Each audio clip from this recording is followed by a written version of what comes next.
Ato atribui Prêmio Maxtal Parlamento Nacional ao processo seleção candidato ao Lorong Ruanolo fulan setembro tinane.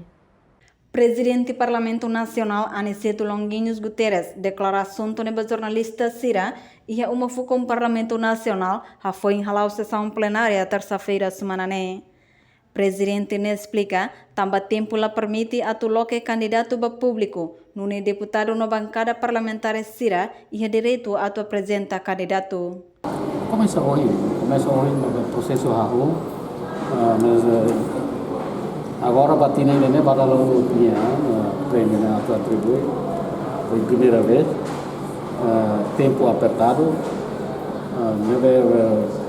ela deu Lawrence Sanudo para atu designa candidato Sira,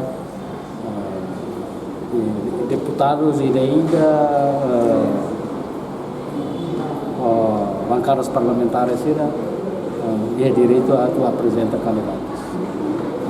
Nós público nós, mas é tempo não é apertado a mim se tolera a uso desculpa para público desta vez a mim sei lá logo para público também tempo não é apertado também prazo para tu designa candidato né ela de Lawrence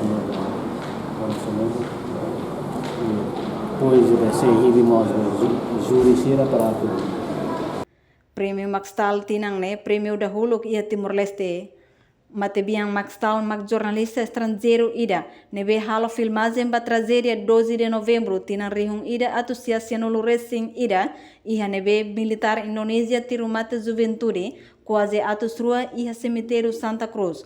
Durante cerimônia kari aifuna ba Sebastião Gomes juventude lutanan ida nebe teru susi militar Indonésia iha lorong Ronolo Racing walau fulang outubro tinang rihung ida associação Racing ida.